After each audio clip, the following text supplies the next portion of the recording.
ponto todo é o tal do pensamento crítico.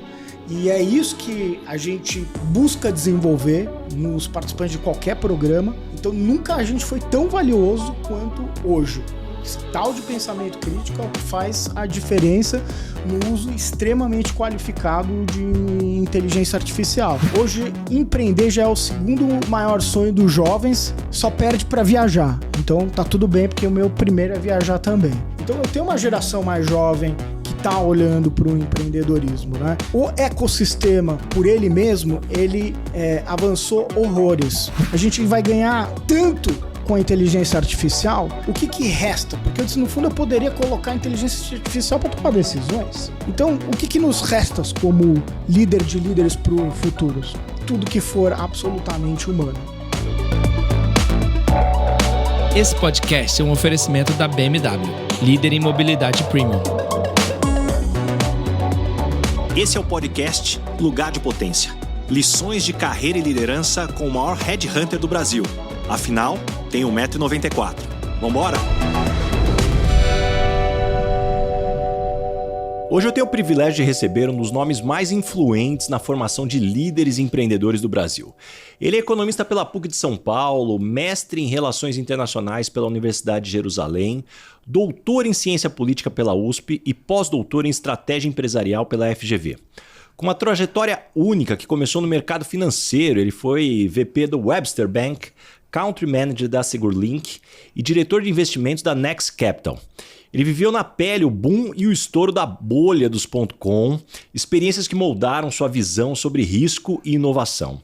Há mais de 15 anos na FGV, a ESP, ele vem revolucionando a educação executiva no Brasil. Ele criou o maior mestrado profissional em administração do país, com mais de 200 vagas, fundou a G-Ventures, primeira aceleradora universitária non-equity do Brasil, e hoje coordena os programas de alta gestão para CEOs e C-Levels. É autor de 4 livros, incluindo o Terceiro Xadrez, finalista do Prêmio Jabuti, e cases de negócios publicados internacionalmente sobre empresas como Stone, Fleury e Boticário.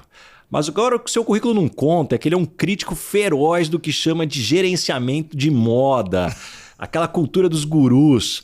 Ele defende uma abordagem pragmática e sem fórmula mágica para a gestão. Eu também sei que ele é um apaixonado pelo São Paulo e pelo Real Madrid e dizem que tem habilidade aí como goleiro.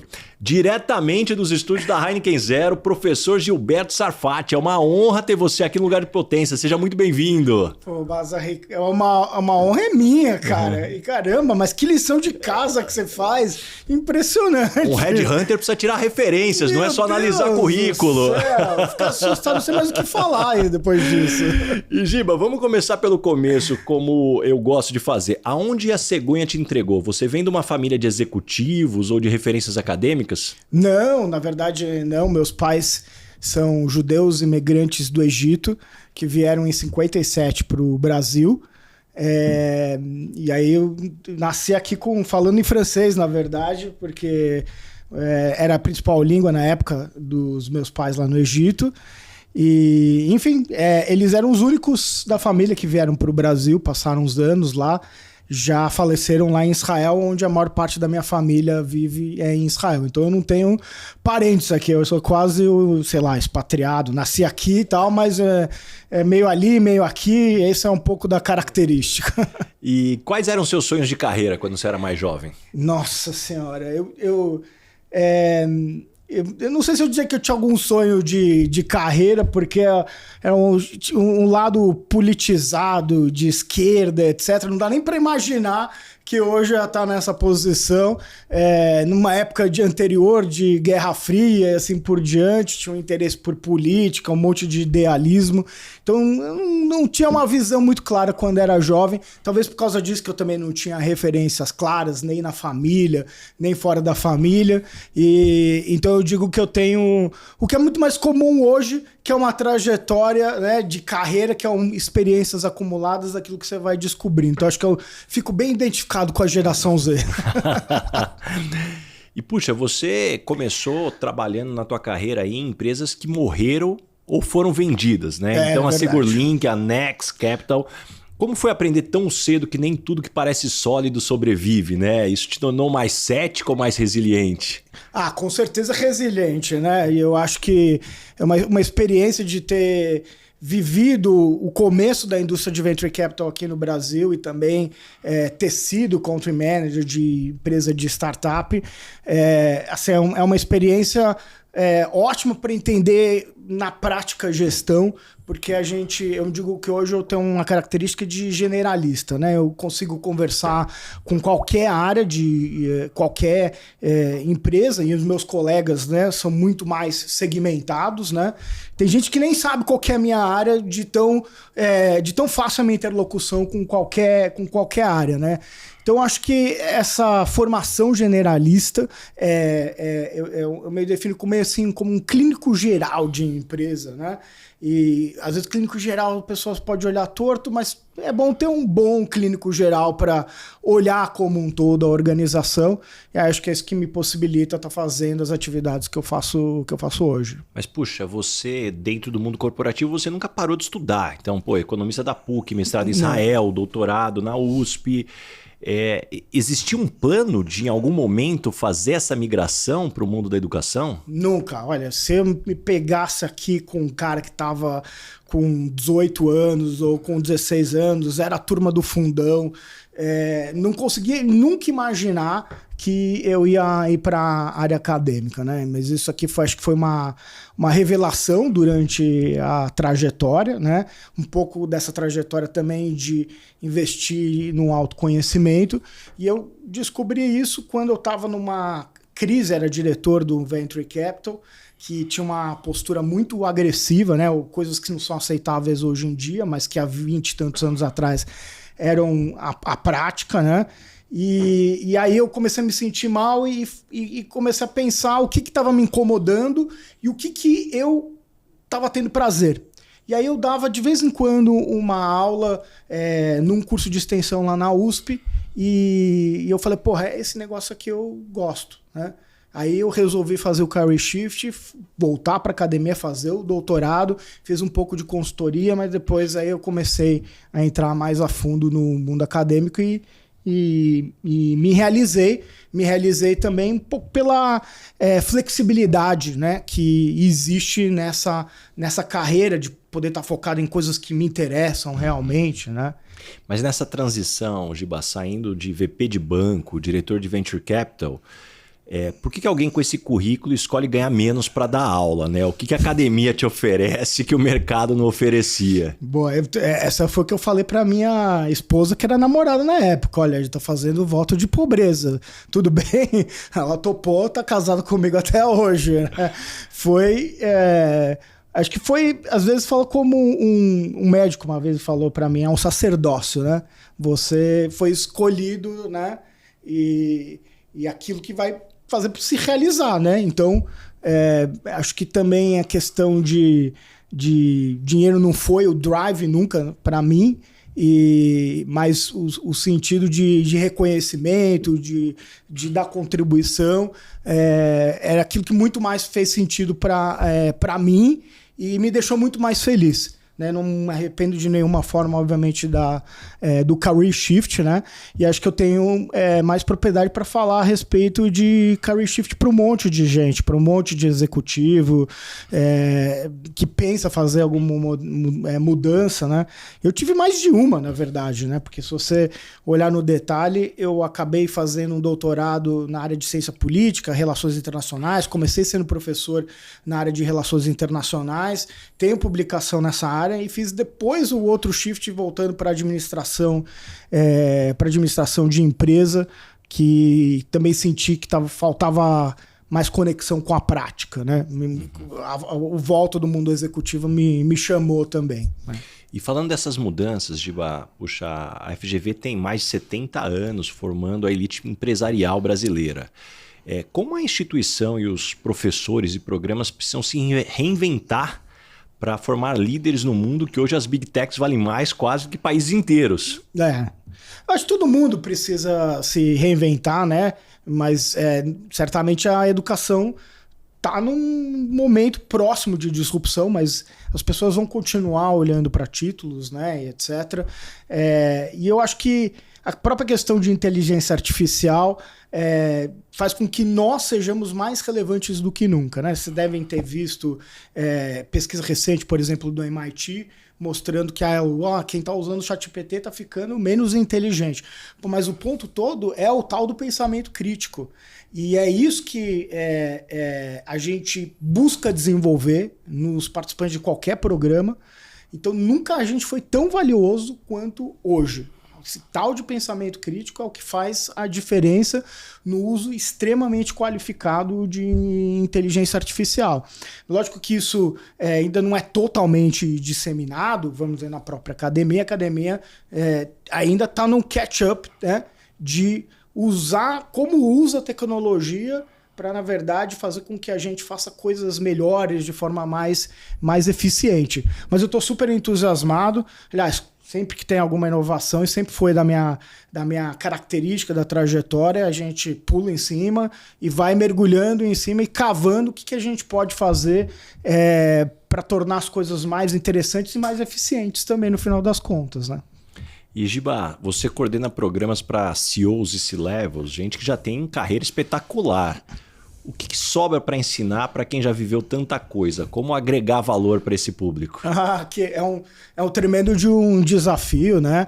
Mas acho que o segredo está que todo mundo tem o reconhecimento que precisa continuar estudando, né? E acho que isso é uma diferença. Vem, inclusive, que no fundo as pessoas que estão hoje no nível de alta gestão têm um nível de angústia e de ansiedade que não tinha há 20 anos atrás, né? Então, eu acho que, de certa forma, lidar com a educação para CEO C-Level hoje é mais relevante, mais importante do que era 20, 25 anos atrás, porque o CEO C-Level de 20, 25 anos atrás, acho que ele tinha mais tempo para refletir, mais tempo, menos pressões, né?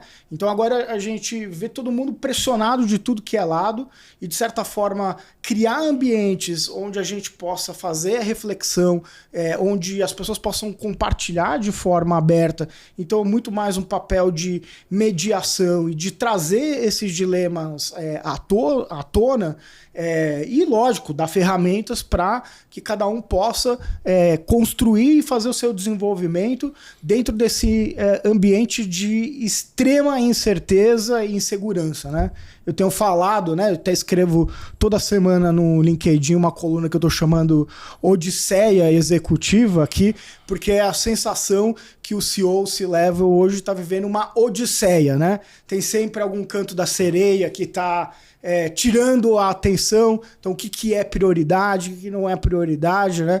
Então, falar um pouco desses desafios e angústias da alta gestão.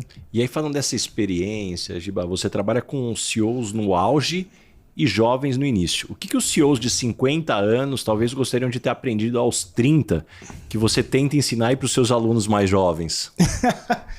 Olha, essa pergunta é difícil, né? Porque a questão do tempo vai mudando muito, né? Ou seja, quem tem 50 anos, é o meu próprio caso, né? Estava espelhando em alguém que tinha dilemas muito diferentes, né? Dos que tem hoje. Daí esse tal do gap de incerteza, de desconforto, né? Porque aquele que a gente estava espelhando há 20 anos atrás não tem relevância nenhuma para a prática profissional hoje. Então a gente tem que criar os nossos próprios caminhos, quem está na faixa lá dos 50 anos, né? Sem usar aquela referência, porque eu vejo que quem está usando a referência de que foi CEO há 20 anos atrás está enfrentando problema com esses seus liderados de 20 e 30 anos, né? Então acho que esse grupo que na verdade está aí nos 30, está ascendendo, também vai ter que construir a sua própria história de novo no momento em que as coisas estão mudando muito rapidamente, né? O que não deve mudar, né?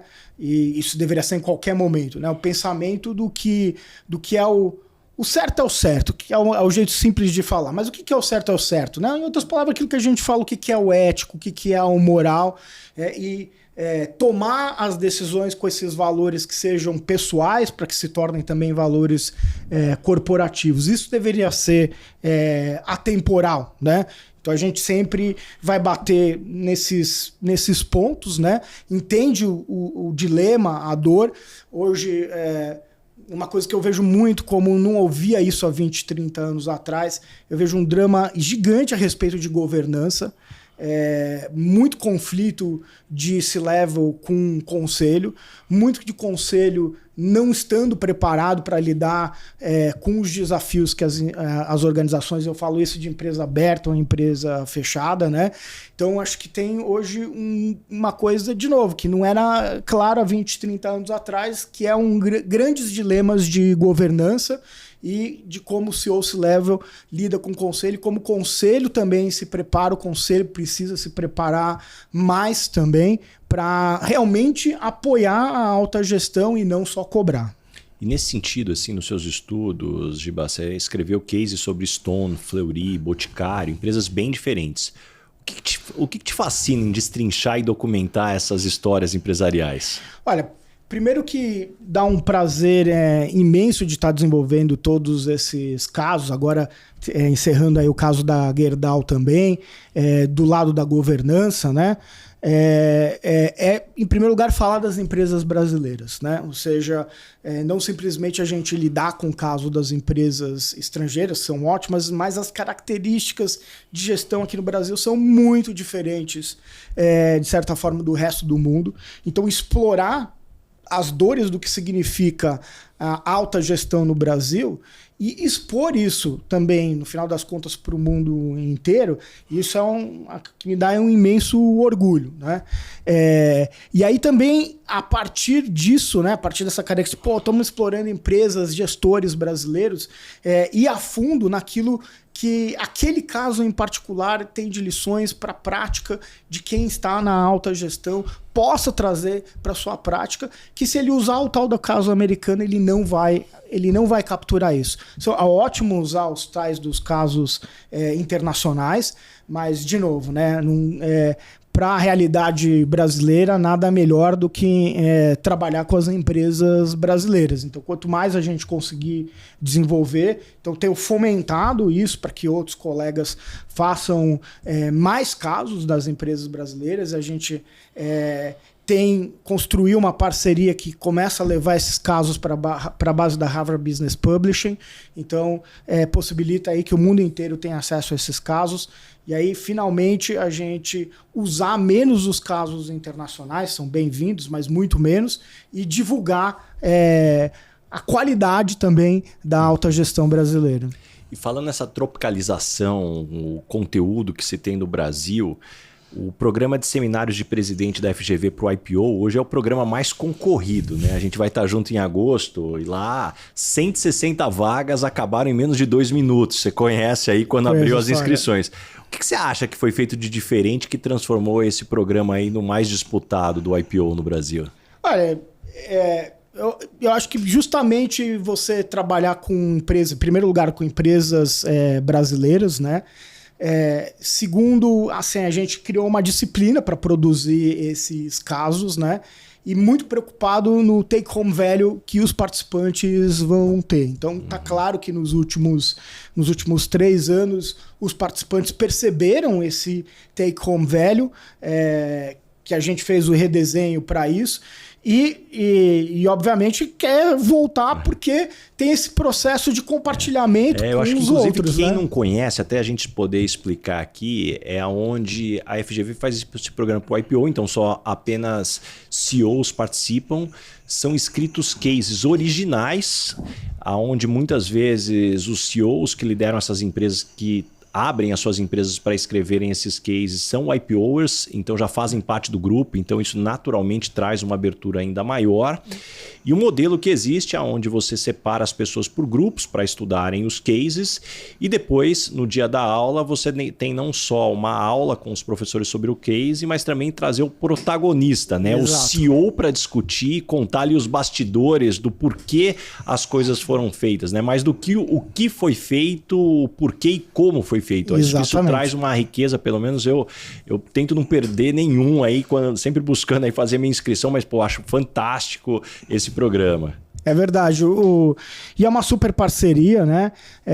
A ideia de desenvolver esses casos originais é exatamente o que tem permitido a gente levar agora esses casos para fora do Brasil através da base de Harvard. Então quer dizer que o IPO está contribuindo para a disseminação desses grandes casos de alta gestão. Então, além dos participantes terem o benefício pessoal, o IPO como um todo está gerando mais benefício social, vamos chamar dessa forma, ao expor esses casos internacionalmente.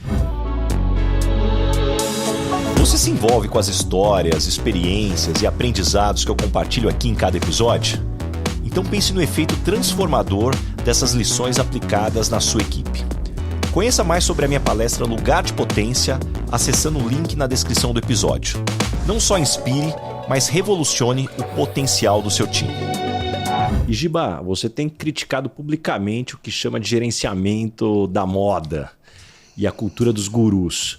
Como que você vê o mercado brasileiro de educação executiva hoje? A gente está formando líder só seguidor de fórmula mágica. Exato. Como é que estamos? É uma crítica chamadas não escolas, né, que se dizem inovadoras, exatamente porque não são escolas tradicionais que criticam como a FGV por dizer que são muito teóricos, né? Mas tem duas coisas embutidas nisso, né? Primeiro, um desconhecimento do que a escola chamada tradicional está fazendo no mundo executivo, né? Lógico que está explorando isso. E a segunda questão é, olha, tudo bem, você está fazendo educação pelo espetáculo. Então, muitas não escolas estão ancoradas num espetáculo que não vai levar aquilo que a gente bate muito, que é um processo de transformação. Ou seja, normalmente a pessoa vai em um evento ou vai num curso, fala uau, um monte de coisa, depois é o que as pessoas nos contam, inclusive, né? Depois volta e fala, bom, e agora, o que eu faço com isso? Então, de novo, aquela coisa que a gente está falando do IPO, bom, qual é o take-home value? O que eu vou fazer na segunda-feira? Então, essa preocupação de, muito que a gente fala na própria GV, trazer a teoria de ponta, mas aplicada para a prática, né? Então, não existe uma contradição entre teoria e prática. Não, teoria que só serve para teoria não vai mudar a realidade. Agora, prática só na prática, né? Prática que só na prática não significa que ela serve para outra pessoa. E aí, teoria é o que permite fazer essa ponte para que a gente possa fazer algo que seja generalizável, outras pessoas possam aproveitar. Então, esse é o tal, de novo, lá dentro da Odissea, chama o canto da sereia, né? Então, é um canto da sereia que muitos executivos se encantam com isso, mas está tirando foco. Não vai trazer pensamento crítico, que vai ajudar, na verdade, a fazer o processo de transformação de realidade. Mas hoje isso é um desafio no Brasil ou no mundo de maneira geral? Você tem essas armadilhas? Cara, eu acho que essa armadilha é muito maior aqui no Brasil, porque o Brasil se encanta mais com o influenciador, né, no final das contas. Então, de certa forma, posso colocar até um pouco de culpa nós aqui da academia, né, de falar assim, bom, a pessoa está se expondo, o que você vai fazer? Também tem que se expor, né? Também tem que aparecer. A gente talvez não vai aparecer da mesma forma, né? Porque não está querendo trazer cliente de qualquer forma, de qualquer jeito, de questões que são imorais, antiéticas, etc. Fazer isso com princípio, mas por isso que eu também estou aparecendo fazendo a crítica, né? Porque senão a gente se omite, e ao se omitir, na verdade, aquele que está lá fazendo ações que são imorais, acaba aparecendo, porque não tem a crítica, e aí esse discurso ele ganha ele ganha espaço. Então, acho que a gente tem responsabilidade de colocar limite, né? Nesse tipo de discurso, né? Mas para mim é esse mundo de influenciador que atrai aqui no Brasil mais. É reconhecido, né? É reconhecido como as redes sociais têm uma penetração no Brasil muito maior do que em outros países. Então o ceticismo vai ser muito mais natural em escandinavo, né? Do que no Brasil. E no Brasil você pular, principalmente num discurso que vai te dar o shortcut, o caminho curto e o caminho fácil, aí vai ter um monte de gente para pular. Agora, vamos ver aqui discutir as coisas difíceis, a transformação é no longo prazo. Tem gente que não quer o caminho curto, mas o caminho curto não vai levar à transformação. Que vai fazer o quê? Eu já vi esse tipo de reclamação. E aí, Giba, trazendo aqui uma provocação. Ao mesmo tempo que você critica essas fórmulas prontas, você, por outro lado, precisa ensinar ferramenta e framework. Sim. Como resolver esse paradoxo na sala de aula sem cair na armadilha, realmente, que a gente estava falando agora dessa crítica? Olha, hoje em dia diz respeito à dinâmica, né? Ou seja, não tem mais cabimento um professor que vai para a sala de aula que vai ficar fazendo aula expositiva. Então ele tem que integrar numa dinâmica a tais das ferramentas, né? Então tem milhares de dinâmicas diferentes, né? Não, isso tá proibido, né? Isso afasta, né? Então como é que a gente cria ambientes de dinâmicas? O próprio caso é um exemplo, né? Então, um caso eventualmente como o da Estônia ou da Fleury que eu tenha trabalhado, eu posso usar num outro programa da alta gestão e eu posso combinar com outras ferramentas. Então, por exemplo, desenvolvi agentes do GPT, então um agente dedicado para lidar com uma coisa específica que aquele caso está lidando, por exemplo, com criação e captura de valor, que é o do caso do Fleury. Agora eu tenho essa ferramenta, você pode ajudar a fazer e refletir sobre como é que eu crio valor na minha organização, depois de ter usado o caso. Então, isso que eu falo sobre uma combinação do uso de tecnologia, mas pro bem, literalmente pro bem, para fazer coisas que sejam mais inteligentes e mais eficientes. E trazendo isso para a sala de aula, né? Ou seja, sempre construindo processo dinâmico. E, de novo, na verdade, nos programas que a gente coordena, não é só professor, vai vir, obviamente, você mesmo, né? Já veio mais de uma vez, né, no nosso programa, a gente vai trazendo outros profissionais, mas sempre pensando na organização, na lógica, como é que entra na narrativa, né, daquilo que a gente está querendo trabalhar naquele determinado módulo. Ou seja, sempre teoria de ponta com a prática.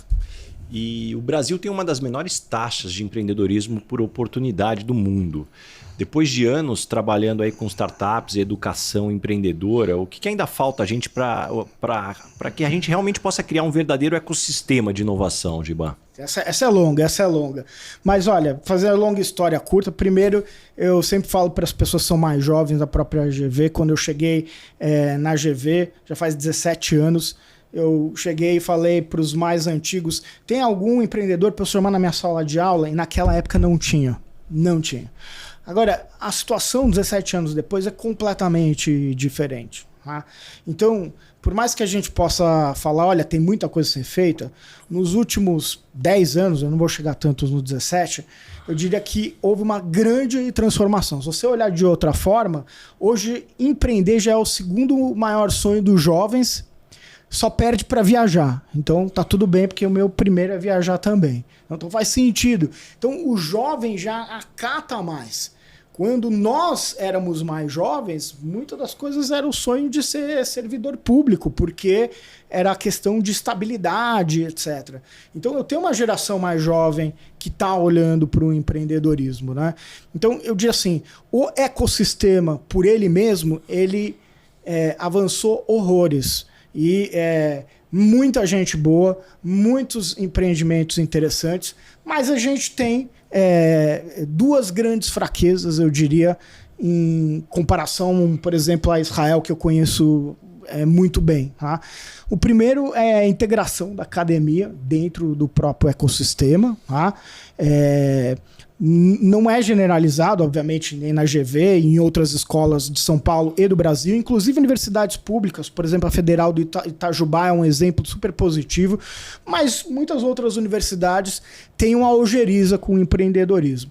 E aí a gente precisa, o empreendedorismo aqui do Brasil eu falo empreendedorismo de modelo de negócio, ele não é um empreendedorismo de alta tecnologia, não é como, por exemplo, eu vejo lá em Israel, que eu tenho algo que foi desenvolvido dentro de uma universidade, levou uma patente, essa patente gera, inclusive, recurso financeiro para a universidade e gera empresas gigantescas exatamente porque elas são altamente tecnológicas. Aqui a gente tem mais startups que, como, por exemplo, fintech lá do tipo Neon ou Nutec, que é, no fundo, um grande modelo de negócio, não está grande baseado em tecnologias que são revolucionárias, né? Então esse é um defeito.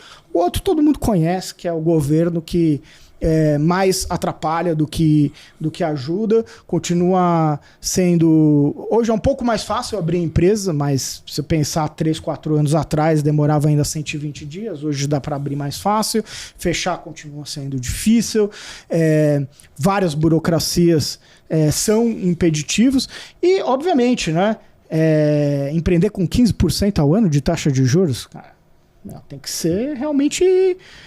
corajoso. Não dizer outra palavra. Outra palavra. Não quero isso assim, porque logicamente que a taxa de juros, você fala assim, bom, mas o cara precisa... Quanto você precisa trazer de retorno para assumir um risco? Quanto que é razoável? 25% ao ano? Quantos negócios geram 25% ao ano? Porque, risk-free é 15%, então não é um grande incentivo, obviamente, à atividade empreendedora. E tá claro que o governo não entende, até hoje, né, não entende qual é a importância, o significado do empreendedorismo. Empreendedorismo, principalmente esse empreendedorismo de alto impacto, do tipo da startup, muda a curva de desenvolvimento de um país. É o que eu vivi quando morava em Israel, um país que era médio para pobre, se tornar um país rico. Startup Nation. Startup Nation, exatamente. Então, mas o governo e as universidades estavam compradas nisso, né? Uhum. Então aqui a gente precisa, o poder público está comprado também. E, Giba, já vi você falando muito que inovação sem métrica é uma das maiores falácias. Como é que você equilibra essa necessidade de medir resultado com a natureza incerta e de longo prazo da inovação? Tem duas dimensões. Na verdade, essa frase ela tem muito mais sentido para aquilo que significa a inovação corporativa, tá? Do que dizer, óbvio, tem um monte de métricas que a gente aplica para uma startup, mas startup, como a gente define, é uma organização temporária que está testando um modelo de negócio. Então, as métricas têm que estar ligadas ao modelo de negócio que você está testando, né? Então, não é diretamente, às vezes, o fluxo de caixa positivo, né? Mas métricas que estão dizendo que você tem um engajamento do consumidor e assim por diante. Então, tem bastante métrica, todo mundo trabalha com startup. Agora, tem um outro universo que é o da inovação corporativa, atividades também de corporate venture capital e assim por diante. E aqui, novamente, a gente vê às vezes, imaturidade do conselho, daquilo que ela está esperando de tirar da inovação. Se a métrica for, quanto que isso vai me trazer de bottom line nos próximos 2 anos, pode esquecer que isso não vai acontecer. E aí você vai ficar decepcionado. Então, tem uma questão do alinhamento estratégico, e aí do alinhamento estratégico, quais são as métricas que fazem sentido para cada uma das empresas. Cada uma tem que encontrar a sua, mas esperar e fazer métricas tradicionais para o processo de inovação, isso daí vai produzir decepção, com certeza. E dentro dessa dinâmica, Giba, você já viu milhares de executivos, seja em transição de carreira ou em crise. Qual que é o erro mais comum que talvez até os bem-sucedidos cometem quando precisam se reinventar? Qual que é o antídoto? Acho que você que tem que responder essa questão, né? Você que encontra com o executivo todos os dias para dizer isso, né? Bom, posso dizer minha impressão, né? Você é o Papa, tá? Só tô aqui na posição lá do professor que você tá olhando às vezes as pessoas fazerem isso, né? muito em sala de aula, enfim, você tem uma leitura muito apurada. Lógico.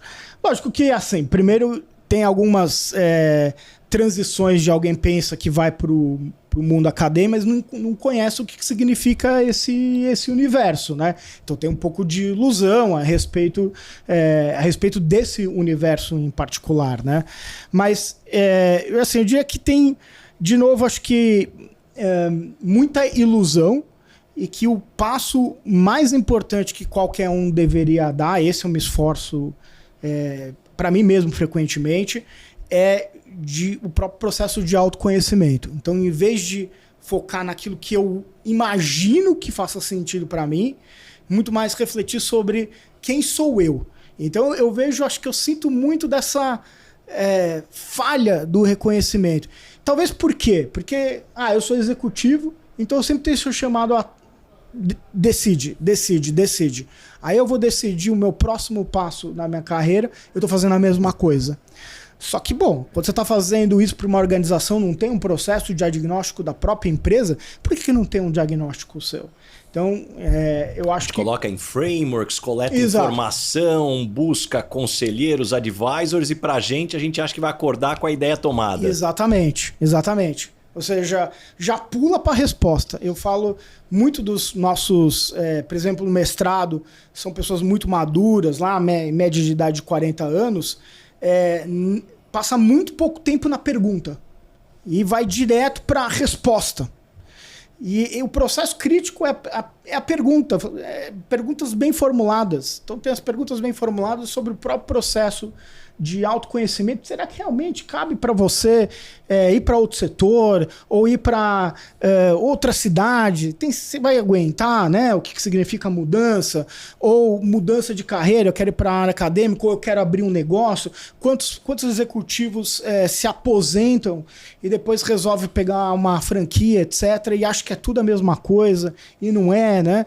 Então, acho que pulou direto para a resposta, sem fazer essa autorreflexão sobre si próprio, sobre quem você é. Eu acho que todo mundo tem que gastar bastante energia com o próprio processo de autoconhecimento. Eu não sei se é muito filosófico isso, mas eu não penso que seja filosófico, na verdade. Acho que é um esforço disciplinado. Mas eu acho que o seu cuidado diz muito sobre a cultura brasileira que a gente tem que evoluir, porque toda vez que a gente vai para questões mais profundas, sim, não, mas isso é muito filosófico, sim, as pessoas têm um certo até distanciamento, quando no fundo deveria ter um mergulho. Ainda que a gente saiba que a gente vai fazer algumas transições de carreira ou tem potencial de fazer, puxa, não deveria ser uma decisão tão rápida. E eu acho muito interessante como às vezes as pessoas ficam 2, 3 dias, uma semana pensando na roupa que vai vestir no sábado, porque vai ter uma festa importante, e a decisão de carreira, você ali numa conversa, num café, acha que está com tudo claro e posso tomar aqui as decisões que eu preciso dentro dessa dinâmica. Com certeza. Acho que, como eu disse, eu não acho que seja reflexão filosófica e que é importante pensar realmente e trabalhar, né? Usa os outros advisors mesmo para... E não necessariamente só sobre autoconhecimento, mas de maneira geral, nas aulas que você dá, nos temas que você estuda, quais são as perguntas que você sempre gosta de fazer para os seus alunos CEOs que deixam eles mais desconfortáveis? E por que você gosta, talvez, de fazer essa pergunta? Cara, o que a gente gosta, eu gosto para fazer a provocação, são questões se as pessoas estão realmente pensando naqueles determinados problemas ou determinados dilemas, né? Por exemplo, desse ano a gente está tratando muito da questão de gerações. O que significa você ter uma organização que tem mais de 4 gerações convivendo? O que é o espaço da economia prateada que você está ocupando? Então não é só o tal da geração Z. Cara, tem muitas perguntas. Realmente é um prazer tirar os executivos da zona de conforto. As perguntas vão inclusive indo, né? Legal, de acordo com as coisas. Vamos explorar mais. Que mais de perguntas aqui? Até para quem está nos escutando aí, talvez fazer para eles ou para os seus próprios negócios. Então, eu acho que essa Economia prateada, você colocou. Então a gente falou, isso é coisas do próprio ambiente externo, né? Eu acho que tem essas questões que a gente está dizendo aqui sobre quando a gente fala de liderança, a gente tem esse próprio processo do autoconhecimento para poder ser líder dos líderes. Então, esse costuma tirar muito da zona de conforto, tá? Agora, o que tira mais da zona de conforto, e isso eu vejo muito mais no mestrado, é aquilo que eu sim, sou apaixonado, não é a palavra correta, mas é o termo correto para a questão da chamada gestão baseada em evidência, ou seja, tomar decisão baseada nas melhores evidências e não só naquilo, os meus 40 anos de profissão me dizem que essa é a melhor decisão. Então, esse processo de provocar, qual a tua decisão? Esse é um problema, eu estou te dando um problema, né? E é isso que a gente coloca no início do mestrado, por exemplo. O que você faria diante dessa situação? A maior parte das pessoas já vão dar uma resposta muito imediata para isso, que vai para o automático. Mas é o que eu disse, você tem que passar mais tempo para a pergunta. Será que essa é a pergunta correta, realmente? Qual o problema realmente que a empresa tem? Aí a pessoa começa a parar assim. Então, acho que tem decisões... E a tal gestão baseada em evidências, né, que a gente gosta de chamar isso, ela vem da ideia da medicina, né? Então, você imagina ir para um médico e ele vai te dar um determinado remédio, por exemplo, o teu filho, porque é o melhor remédio que eu vejo que funciona nos meus pacientes. Quer dizer, a evidência seria os outros pacientes e não algum estudo clínico sobre aquela determinada... Na pandemia a gente teve esse caso aí com a cloroquina, por exemplo, né? Ou seja, o que é a melhor evidência? Imagina, por que empresas não fazem a mesma coisa, né? Não vai morrer ninguém que eu fizer uma decisão equivocada. Então, a gente vê decisões muito ruins acontecendo no ambiente corporativo, porque, no fundo, meia dúzia de pessoas decidiu sentar e falar, o problema é esse e a gente tomou a decisão aqui, pronto, tá fechado, decidimos rapidinho, em vez de fazer, na verdade, a pergunta. Demais o que você está falando, porque, inclusive, no novo livro que eu estou escrevendo, tem um capítulo sobre tomada de decisão. E eu conto um pouco do que são os meus aprendizados, seja colocando em prática com o meu time ou tendo entrevistado tantos executivos. E algumas coisas que me vêm em mente aqui no que você está trazendo, acho que o primeiro, quem trabalha comigo vai se identificar quando escutar esse episódio, que toda vez que alguém me traz alguma opinião, eu falo, já entendi que essa é a tua opinião, agora quais são os fatos e dados que você usou para chegar nessa conclusão e qual foi o processo de análise e processamento dessas informações para chegar nessa decisão? Sim. Porque opinião por opinião, desculpa, eu fico com a minha. Se for opinião por opinião, eu vou ficar com a minha. Agora, se você me trouxer fatos, dados e explicar o racional para chegar nessa opinião, talvez você mude sim a minha opinião. Então, acho que esse é um elemento importante. E outra coisa que eu sempre faço com o meu time, toda vez que a gente tem uma decisão importante para tomar, eu começo a colocar assim, então vamos listar com base em que a gente está indo para essa decisão. E depois que a gente faz a lista, eu pego uma lousa e coloco em duas colunas. Evidências e suposições. E aí a gente vai pegando tudo que a gente coletou. Isso é evidência. Não, isso é suposição. Isso é evidência, isso é suposição. E eu acho que isso dá até um framework claro, visual, de falar assim, peraí, a gente está tomando decisão com base em suposições ou evidências? E de novo, né, a academia ajudando a gente a como que a gente se organiza melhor nessa Ainda dinâmica. bem que você fez o mestrado profissional na GV, hein, Ricardo?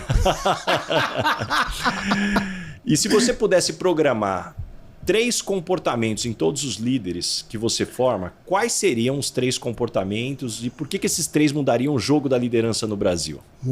Muito boa questão. Humildade, primeiro.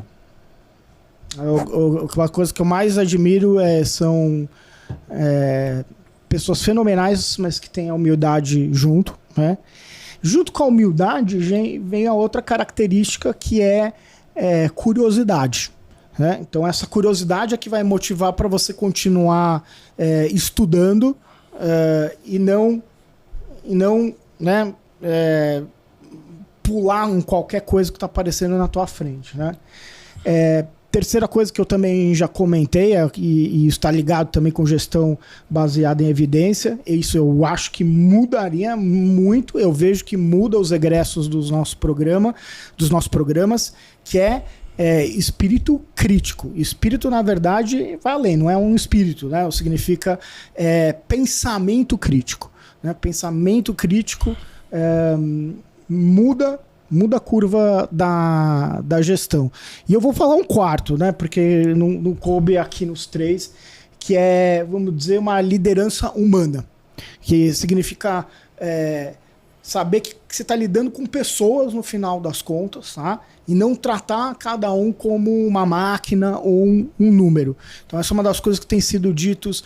Bom, a gente vai ganhar tanto com a inteligência artificial, o que resta? Porque no fundo eu poderia colocar a inteligência artificial para tomar decisões. Então, o que nos resta como líder de líderes para o futuro? Tudo que for absolutamente humano.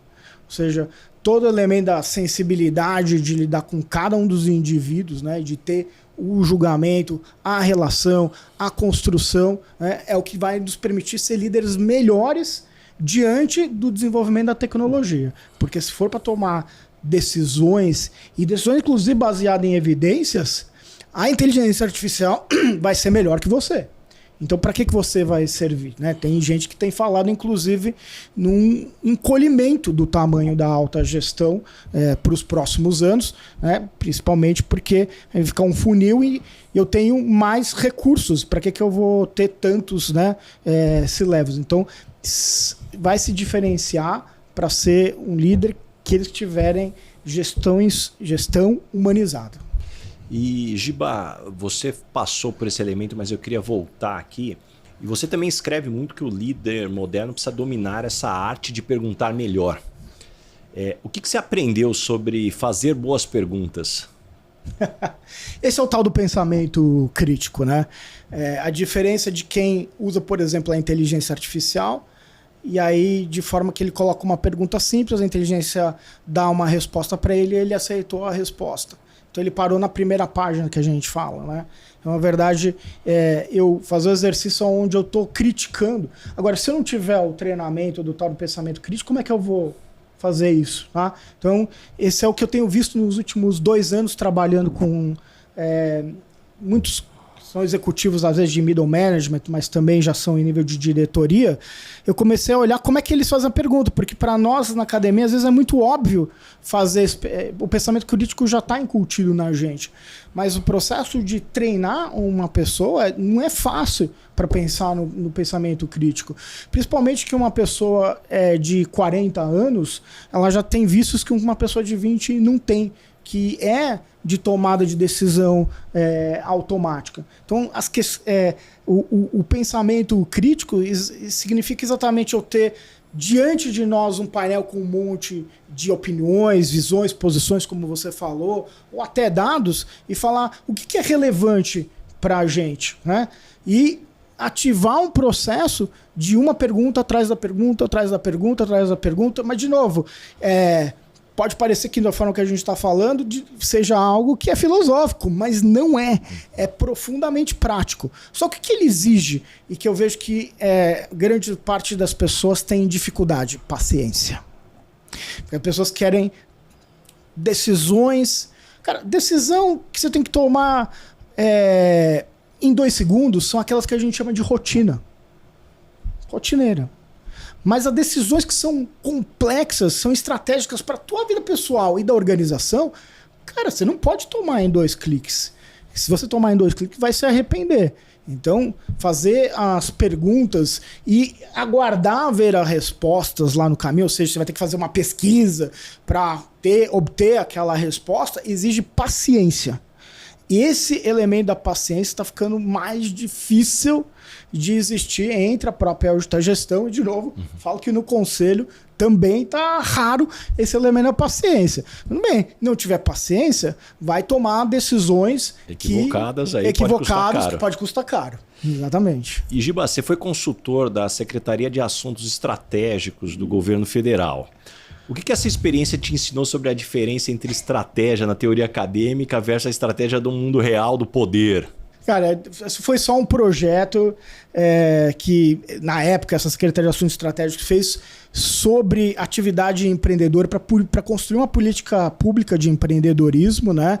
E, inclusive, a gente fez benchmark em vários países, Chile, Canadá, Itália. Trouxemos um monte de elementos num documento longo para orientação de uma política pública de empreendedorismo e foi parar numa gaveta e desapareceu. E tem coisa, isso daí já tem mais de 12, 13 anos, um monte de coisa continua completamente relevante, ele volta exatamente no ponto de que olha, inclusive que vai de direita à esquerda, mas eu tenho que dizer que é muito mais problemático da esquerda, não entender qual é o valor da atividade empreendedora para o desenvolvimento econômico do Brasil. Os países desenvolvidos já entenderam e investem pesado nisso, né? Então, a decisão política do Brasil está muito afastada da realidade empreendedora e, para mim, ao estar afastado nisso, está afastado do desenvolvimento. Porque é bom lembrar, né, que existe uma diferença entre crescimento econômico e desenvolvimento. O desenvolvimento significa que a qualidade de vida das pessoas melhora. Então, o que eu falo que eu vi em Israel? A qualidade de vida das pessoas melhorando, não é apenas o crescimento econômico. Como isso acontece? Porque se eu tenho uma startup, normalmente ela vai contratar pessoas com nível universitário. E aí essa pessoa vai também pedir e pagar por serviços mais sofisticados. Então, aonde tiver ela vai causar diferenças que vão ser visíveis literalmente na rua. Agora, se a gente sempre tiver focado em commodity, por exemplo, né, vai ser difícil a gente mudar de patamar de desenvolvimento. Difícil não. A palavra é impossível mudar em patamar de desenvolvimento. E Giba, você fala muito sobre a gente abandonar a ilusão do controle absoluto. Como que pessoalmente você lida com essa incerteza? Você tem algum framework mental ou é mais intuição? Não, eu acho que aí volta pelo tal do pensamento crítico, né? Ou seja, tá sempre fazendo perguntas, sempre questionando, tá? Mas viver na pergunta, ele é angustiante. Então eu me lembro aqui da história do Platão na caverna, né? Então, para quem conhece lá o mito da caverna, significa que as pessoas viam na caverna lá do Platão o que era a realidade através das sombras, né? E aí, quando ele sai da caverna, ele vê a realidade de outra forma. Então, o pensamento crítico te tira da caverna e enxerga o mundo como ele é. Só que às vezes dá vontade de voltar para dentro da caverna e você não volta mais. Entendeu? A ignorância é confortável, às vezes. A ignorância é super confortável. Então, por isso que a gente tem muita angústia da alta gestão. Então, isso vem junto com uma angústia e vai ter que conviver com isso. Por quê? Porque a gente vive também, aí eu estou indo um pouquinho mais além, daqui 200, 300 anos, as pessoas vão aprender na escola sobre o período que a gente está vivendo como um período de transição. Então imagina, por exemplo, o período de transição quando o Império Romano estava caindo. Quando teve a guerra na Europa que levou ao chamado Tratado da Westfália.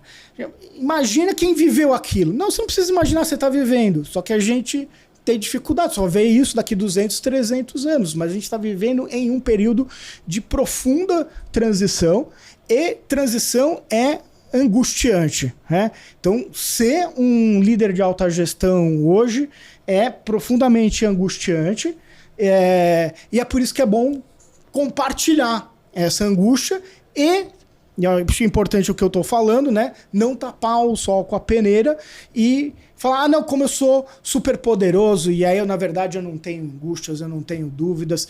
Não, se você não vai ser um bom líder se você não mostrar uma vulnerabilidade também. Então, às vezes as pessoas me elogiam porque eu falo da vulnerabilidade minha. É meio estranho isso. Quer dizer, eu tenho que dizer que alguma coisa que é mais super poderosa para parecer importante. Não, isso é ser humano, né? Então, eu não sei tudo. E, Giba, para a gente fechar esse primeiro bloco, o que você espera que seus filhos tenham aprendido com o pai que você não consegue ensinar em nenhuma sala de aula? Cara, o mais valorizo é realmente o moral do ético, né? Separar o certo do errado. E eu acredito que meus filhos, eles aprenderam, né? Porque eles veem muito, contam pra gente, né? De outras crianças, adolescentes, hoje os 2 adolescentes, fazendo os tais dos shortcuts, entendeu? E eles reclamam muito desse comportamento, né? E nisso causa angústia também para eles. Por quê? Porque se todo mundo recorre a comportamento de shortcut, de coisas que não são éticas, e eu não faço porque eu não consigo, né? Ele já está treinado mentalmente, causa uma angústia. Porque eu sou o diferente em que todo mundo está fazendo a coisa que eu sei que não deveria estar fazendo. Ah, mas esses são os dilemas realmente de viver na sociedade que a gente vive, no Brasil, onde, de certa forma, às vezes o fazer o incorreto é a regra. E como é que você se diferencia sendo um ou o outro contra o sistema? Então é isso que eu dou muito valor para a educação, na educação deles, né? Que eu tenho certeza que eles vão levar para o resto da vida. Esse podcast tem um oferecimento de Michael Page, líder em recrutamento e seleção de executivos no Brasil e América Latina. E Giba, chegamos agora no momento Headhunter. Qual que é a pergunta que você sempre faz nas entrevistas para contratar alguém para o seu time? Eu não sei se eu não faço a mesma pergunta para todo mundo que eu falo, né? Eu acho que a maior disciplina, como professor até de negociação, eu falo que a gente complica a vida e que a gente tem que usar a regra da mamãe. A mamãe diz que a gente tem 2 ouvidos, né, e uma boca. Então, eu tenho que fazer perguntas para que essa pessoa fale muito mais do que eu falo, né? Então, eu sempre vou fazer perguntas que a pessoa nem está percebendo que ela está contando um monte de coisa. Então eu acho que eu não tenho uma pergunta, mas são um monte de perguntas de follow-on em cima do que a pessoa está falando. É uma técnica de negociação, vamos chamar dessa forma. Então não tem uma fórmula pronta, que eu acho que também, se eu falasse uma pergunta, ia ficar muito num quadradinho que eu não me encaixo. E que tipo de pessoa não dá certo trabalhando com você? Tá fácil, né? Pessoa que não se comporta de maneira moral, ética, né? Ou que não tenha consistência a respeito disso. Então, eu digo assim que eu confio muito nas pessoas, só bastar uma vez para quebrar o vaso. E aí, se quebrou, não recupera, tá? Então, ser consistente, cara. Para mim, essa é a palavra que eu busco. E quando as pessoas não gostam de você no ambiente de trabalho, normalmente qual é o motivo? Bom, quem me conhece sabe que eu sou hiperativo, né? Então, um monte de coisa rápido, tá? Então, quem não gosta de mim é porque vê que eu tô fazendo e pedindo um monte de coisa, e um monte de coisa tá acontecendo ao mesmo tempo, e aí fica angustiado, talvez, com a velocidade. E tem mais um elemento adicional, que eu diria que eu sou... eu tenho identidade de ser israelense, nasci no Brasil, mas sim, a minha cidadania está lá de tudo lá. E o israelense isso eu não abdico, ele é muito direto. Então não tem um monte de conversa, etc. Eu vou dizer exatamente o que eu penso. Isso também gera uma consistência. Todo mundo sabe que eu não vou mentir e que eu vou falar diretamente o que eu penso. Mas na nossa sociedade de comunicação indireta, essa comunicação direta às vezes é desafiadora. E o que você gostaria de perguntar para o Baza? Eu queria perguntar para o Baza o que você acha que, de tantas entrevistas que você faz com pessoas de alta gestão, o que mais tira o sono da alta gestão hoje? A lista é grande, né? Talvez o que tira mais o sono, mas certamente a maior parte dos líderes foi criado com uma expectativa que hora ou outra vão aparecer problemas, eu resolvo depois eu vivo uma certa estabilidade. E hoje a gente vive um mundo onde os problemas são tão variados e de consistência tão forte que a estabilidade que a gente imaginou que um dia a gente teria, ela não vai ter. E com isso a gente precisa aprender a conviver dentro desse desconforto e entender que a gente vai tomando as decisões, né? Existem problemas, existem dilemas. Problema tem certo e errado, você resolve. Dilema não tem certo e errado. Existem prós e contras de cada caminho. E eu acredito que dentro da nossa natureza, se a gente não conseguir virar essa chave, a gente vai ter uma angústia, vai ter um consumo de energia que vai tirar toda a nossa capacidade de performance. Então, talvez esse seja um dos principais elementos. A gente está alinhado. Posso fazer follow-on question? Claro. Olha, é assim, essa é a técnica, né? E o que você acha da preparação dos conselheiros hoje? Eu acredito que, bom, primeiro, vamos ser muito transparente aqui, Giba. Como você também me conhece, eu não escondo o que eu penso. Eu acho que isso virou um grande mercado.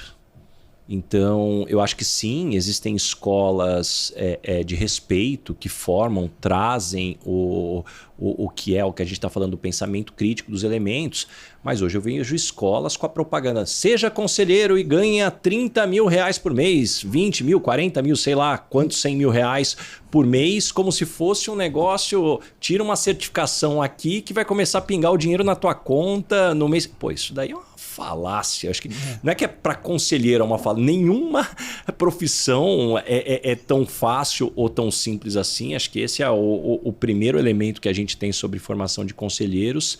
Segundo, é sobre a dedicação. Ser conselheiro não é pegar os conselhos ali e achar, não, com a minha experiência eu vou sentar lá na hora da reunião e vou dar show. Cara, ser conselheiro exige preparação, a quantidade de horas dedicadas antes, você mergulhar realmente para entender aquele mercado, aquela empresa e dentro da dinâmica. Então eu tenho a sensação que ser conselheiro virou um plano B ou um plano anexo para a maior parte dos executivos sem entender a importância que se dá. E o meu grande receio, Giba, é que a posição de conselheiro amanhã começa a ser vista igual a posição de coach. Porque existem muitos coaches sérios e é um trabalho muito nobre. Só que, infelizmente, aqui no Brasil, eu brinco com os meus amigos que são coaches muito bons e sérios, assim, ó, precisa fazer um novo marketing aqui para criar um novo nome, porque esse daqui tá complexo. Se a gente não tomar cuidado, daqui a pouco, né, conselheiro igual o título do LinkedIn, né?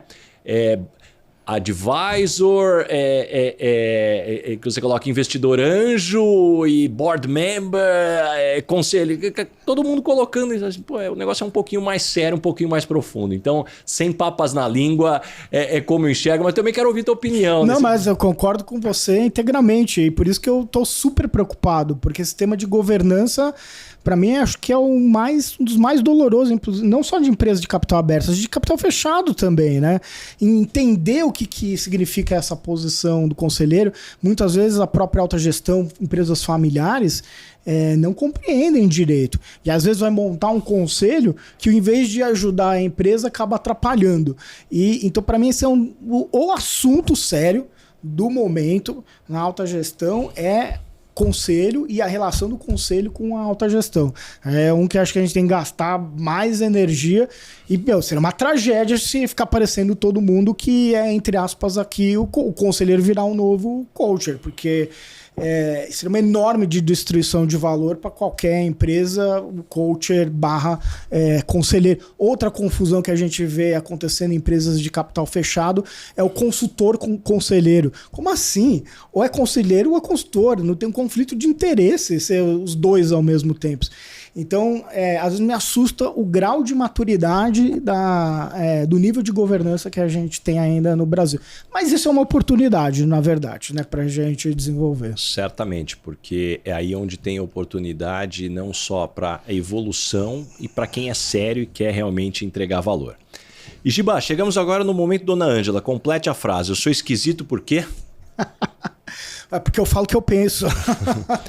E caminhando agora para o final, o nome desse podcast é Lugar de Potência. Qual que é o seu lugar de potência? Que tipo de situação e ambiente pode jogar lá que você brilha? Eu acho que a minha missão de vida é ajudar a desenvolver pessoas, no final das contas, para que elas sejam um agente de transformação, né? O professor é aquela pessoa que fica feliz com o sucesso dos outros, não com o seu próprio sucesso, né? Então, eu diria que, na verdade, o meu próprio sucesso é quando eu vejo os outros tendo sucesso. E quando eu vejo que essas pessoas estão fazendo a transformação no mundo real e gerando emprego, gerando riqueza, é o que me deixa, assim, absolutamente feliz. Então, o meu lugar de potência é o lugar da transformação. E me conta uma verdade que as pessoas não costumam dizer e, na sua opinião, é fundamental para se ter sucesso. Bom, acho que as pessoas até falam, né? Mas acho que a gente precisa ser verdadeiro, tá? Então, às vezes, alguém pode vir e falar para mim, você não tem que dizer tudo, né? Não tem que falar. Tem coisa que eu posso abrir mão, né? Eu estou sempre disposto a mudar e fazer a autocrítica, mas eu tenho que manter a minha essência, né? Então eu volto naquilo que a gente falou de autoconhecimento, e se você não refletir criticamente sobre quem é você, qual que é a sua essência, né? Então como é que você vai tomar a decisão naquilo, qual o critério do que eu posso mudar e aquilo que eu não posso mudar. Então é aquilo que a gente chama hoje na literatura de autenticidade, tá? Então não abra mão da autenticidade, né, de jeito maneira. E o que você aprendeu nesses últimos 12 meses, seja em conhecimentos ou habilidades? Cara, tá vendo aí que eu decolei, acho que com inteligência artificial, fazendo bastante experimentos aí com inteligência artificial e trazendo coisas para a sala de aula e, cara, melhorou a minha vida. Viu? Eu te falo que eu ganhei tempo para ir para uma academia que antes eu não tinha por causa da inteligência artificial. Então, eu acho que o uso inteligente da inteligência artificial melhora a resposta e qualidade de vida. E deixa algumas dicas de fontes de conhecimento. Como é que você se mantém informado e se desenvolve? Volta pra escola. Volta pra escola, cara, porque a gente vive num mundo onde não falta supostamente conhecimento, tá? Em qualquer tipo de lugar. Mas a grande pergunta é como é que você escolhe o que você vai gastar energia, né? Então, eu acho que a própria atividade do próprio professor é fazer essa seleção, né? E é obrigação do professor sempre estar se atualizando, né? Então, da chamada pirâmide Bloom do conhecimento, né? Aprende mais quem ensina. É o auge, né? Então para mim é um processo constante de aprendizado e ensinar. Então, pode ser uma dica, não para você ser o professor propriamente dito, mas você quer aprender alguma coisa, você executivo, ensina. Vai lá, aprende alguma coisa e ensina dentro da tua organização. Adorei. Eu acredito muito nisso e, inclusive, algumas pessoas que me acompanham sabem que eu já falei isso, que um dos grandes motivos que eu tenho em produzir conteúdo é não só compartilhar, que me deixa muito feliz, mas não tem como você passar um conteúdo, pelo menos de forma séria e correta, sem estruturar muito bem na tua cabeça, para você ter clareza. Então, acho que isso daí, adorei, é exatamente o que eu penso. E Giba, me indica 3 pessoas bacanas para eu convidar para esse podcast e ter uma conversa como essa. Ó, eu vou acabar indicando IPOers aqui também, cara. Vamos lá. É bom que talvez você vai indicar... Eu nem sei se você já entrevistou, né? Talvez você vai indicar alguém que eu já entrevistei. E é bom porque eu já faço propaganda, a turma já vai lá e assiste. Então fica à vontade. Bom, eu adoro o Serapião, Bruno Serapião. Bruno Serapião. Obviamente agora eu tô no momento do Guilherme Gerdau. Ele merecia mais spot aqui, com certeza, né? Olha só IPO, cara. Vocês são fogo, cara. Vocês são demais.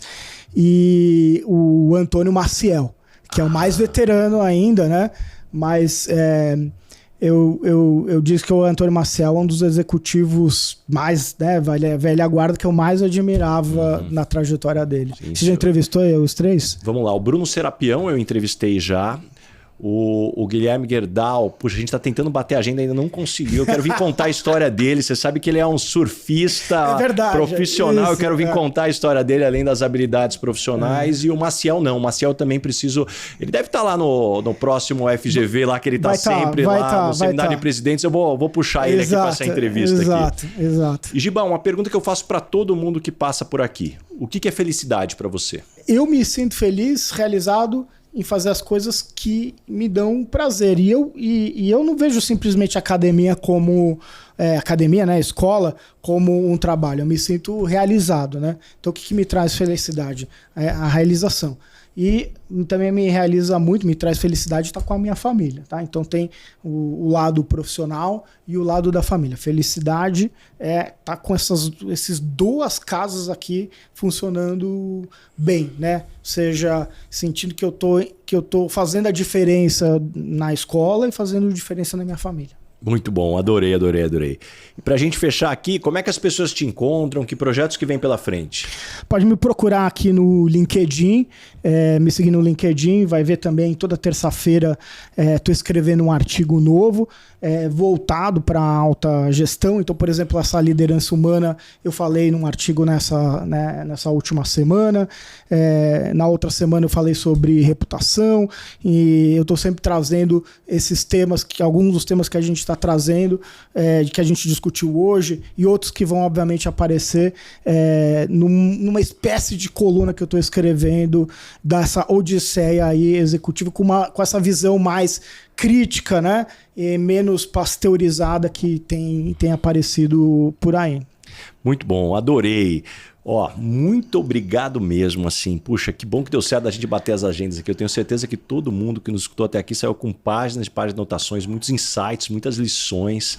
Aliás, quem está nos escutando já aproveita para compartilhar esse episódio que tem muito conhecimento bacana. Mais uma vez, professor Gilberto, muito obrigado por ter aceitado esse convite. Eu que agradeço pelo convite, né? Eu estou muito mais acostumado na posição de fazer pergunta do que ser, na verdade, entrevistado. Então, para mim, me colocou numa posição fora da zona de conforto, e é muito bom estar fora da zona de conforto. Baza, muito obrigado por ter me convidado para esse episódio. Valeu, obrigado.